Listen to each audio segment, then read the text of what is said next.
श्रीदीपदुर्गा कवचम्। श्रीभैरव उवाच शृणु देवी जगन्मातार्ज्वालादुर्गां ब्रवीम्यहं कवचं मन्त्रगर्भं च त्रैलोक्यं विजयाभिदम् अप्रकाश्यं परं गुह्यं न कस्य कथितं मया विनामुना न सिद्धिः स्यात् कवचेन महेश्वरी अवक्तव्यमदातव्यं दृष्टाय साधकाय च निन्दकायान्यशिष्याय न वक्तव्यं कदाचन। श्रीदेवी उवाच त्रैलोक्यनाथ वद मे बहुधा कथितं मया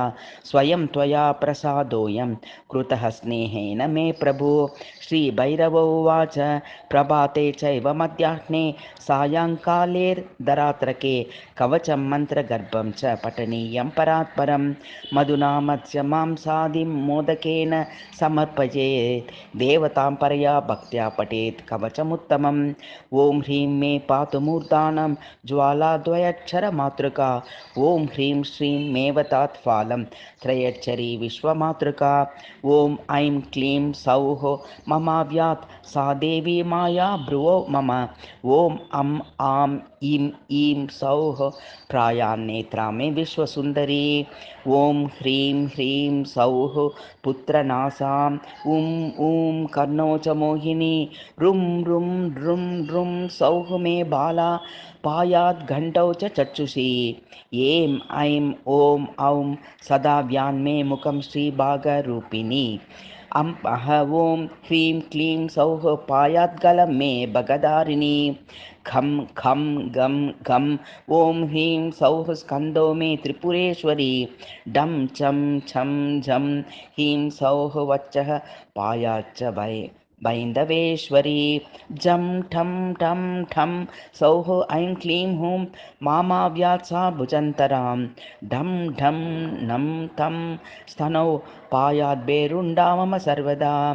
तं दं धं नं कुक्षिं पायान्मम ह्रीं श्रीं पराजया पं फं भं श्रीः ह्रीं सौः पार्श्वमृडानि पातु मे सदा बं मं यं रं श्री सौः लम्बं नाभि मे पातु कन्यकाः शं शं सं हं सदा पातु गृहं मे गृहकेश्वरी वृक्षः पातु सदा लिङ्गं ह्रीं श्रीं लिङ्गनिवासिनी ऐं क्लीं सौः पातु मे मेढं पृष्ठ मे पातु वारुणी ॐ श्रीं ह्रीं क्लीं हुं हूं पातु ऊरु मे पात्वमा सदा ॐ ऐं क्लीं सौं यः वात्वली जङ्गे पायात् सदा मम ॐ श्रीं सौः क्लीं सदा पायान् जानुनी कुलसन्दरी ॐ श्रीं ह्रीं हूं कवली च गुल्फौ ऐं श्रीं ममावतु ॐ श्रीं ह्रीं क्लीं ऐं सौः पायात् कुण्टी क्लीं ह्रीं हौ मे तलम् ॐ ह्रीं श्रीं पादौ सौः पायात् ह्रीं श्रीं क्लीं कुत्सिता मम ॐ ह्रीं श्रीं कुटिला ह्रीं क्लीं पादपृष्ठं च मेवतु ॐ श्रीं ह्रीं श्रीं च मे पातु पादस्था अङ्गुलीः सदा ॐ ह्रीं सौः ऐं कहूं मञ्चां ॐ श्री कुन्ती ममावतु रक्तं कुम्भेश्वरी ऐं क्लीं शुक्लं पायां च केचरी पातु मेङ्गानि सर्वाणि ॐ ह्रीं श्रीं क्लीं ऐं सौः सदा पादादिमूर्धपर्यन्तं ह्रीं क्लीं श्रीं कारुणी सदा मूदादिपादपर्यन्तं पातु क्लीं श्रीं कृतिर्मम ऊर्ध्वं मे पातु ब्राह्मं ब्राह्मीम् अधः श्री शाम्भवी मम दुं दुर्गा पातु मे पूर्वे वा वाराही शिवालये ह्रीं क्लीं हूं श्रीं च मातु पातु उत्तरे कुलकामिनी नारसिंहीं सौः ऐं क्लीं वायव्ये पातु मां सदा ॐ श्रीं क्लीं ऐं च कौमारी पश्चिमे पातु मे सदा ॐ ह्रीं श्रीं निरुतौ पातु मातङ्गी मां शुभङ्करी ॐ श्रीं ह्रीं क्लीं सदा पातु दक्षिणे भद्रकालिका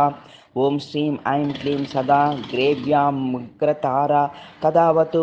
ॐ वं दशादिशो रक्षेन्मां ह्रीं दक्षिणकालिका सर्वकालं सदा पातु ऐं सौः त्रिपुरसुन्दरी मारीभये च दुर्भिक्षे पीडायां योगिनी भये ॐ ह्रीं श्रीं त्रयच्छरी पातु देवी ज्वालामुखी मम इतीदं कवचं पुण्यं त्रिषु लोकेषु दुर्लभं त्रैलोक्यविजयं नाम मन्त्रगर्भं महेश्वरी अस्य प्रसादादीशोऽहं भैरवानां जगत्त्रये